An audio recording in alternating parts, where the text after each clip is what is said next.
เลี้ยวแลมาไก่ลูกเขาจนว่าหน้าอายแลมาไก่ลูกเขาจนว่าหน้าอายแลถึงใจอายเถิดสาวคนไทย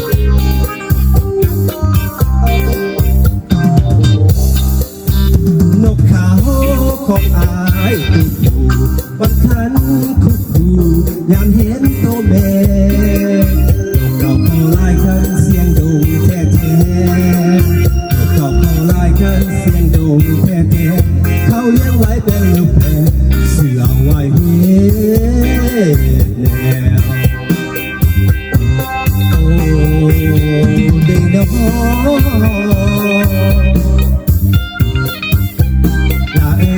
ยคนไทย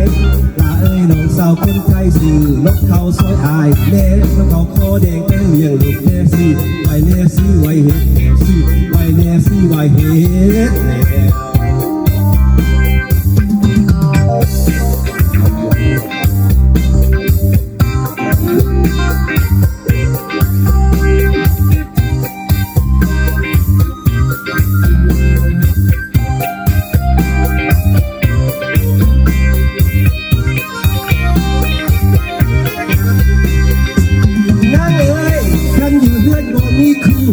ซื้อไว้เดินนกเขาอายเอาคันไว้ยามเหงาเนื้อยามเหงาคันวันนกเขาอายคันแต่เศร้าจนหอดคำคันแต่แรงจนหอดแจ้งนางน้องดีนายแดงนางน้องดีนายแดงเป่าข้าสุดใจเล่นบัวไหลมาขายนกเขาเป็นวีซ่าเก่าของอีกต่อให้มายามเวลาว่างไปต่อนกเขาอยู่หัวนาได้เป็นสินค้าเลยมาขายนกเขา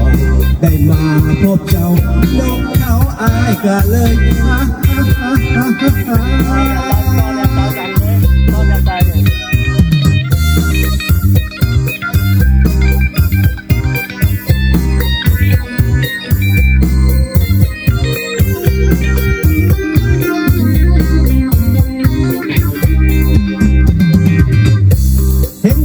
ใส่แว่นตา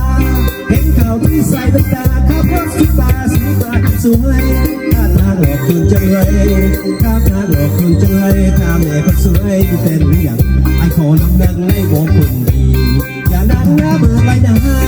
อย่านั่งหน้าเบอร์ใบหน้าช่องของสุดตาสีฟ้าคนงาม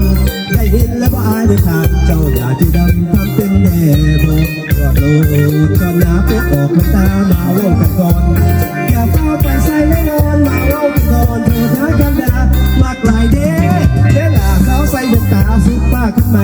เห็นสาวใดกับงามสำน้องในลูกตักคนเอเชียนางเอกของจีนคนทั่วแผ่นดินเจ้ามางามนักหนาก็ยังบอกเท่ากันดาก็ยังบอกเท่ากันดาเจ้าของสุปราสีฟ้าจะดีด้วยดามีลีดาเทพีดาย่างไหลลาดาตาเธอเพียงไว้หน่อยเบิ่งบ่ได้สักสอดอ่อยซอยอ่อยซอยอ่อยซอยอ่อยซอยงามละอ่อเจ้านักเรียนหน้าตาปากข้างทิ้งท้ายอกอยู่จะได้ว่าอีกหน้าซ้ำอยากเอาสองมือไปรวมสองทางตะคุ่มกุ่มหัวใจต้องการตะคุ่มหัวใจ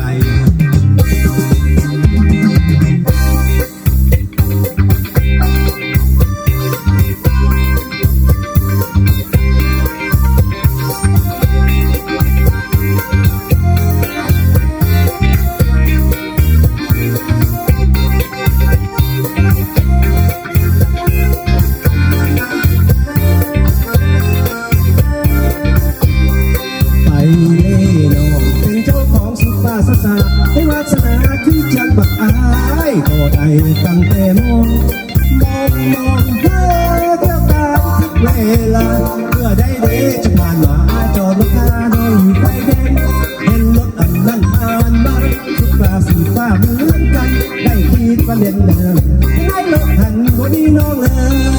เลยไปนานตามหาน้องอยู่ห่วงแห้งไปบนใจก็มาเห็นหน้าน้องนางลาเจ้าที่ใสเห็นใจอ้ายแต่พอดีเจ้าเข็มบ้านนี้อ้ายก็ถึงนะฮะอยากเป็นเจ้าของสุปราอยากเป็นเจ้าของสุปราให้วาส คือศักดิ์ศรีของโลกสูงสูงภูมิใจแล้วแล้วได้อายบ่สุดทางรักได้อายบ่สุดสีเอาเจ้าไปบนโน้นเกี่ยวบนโน้นสุดป่าสักสักบ่มักกันจ้าใครสิลุกเบิ่งถ้าล้มไปหนึ่งคงตายเนี่ยคงตายเนี่ย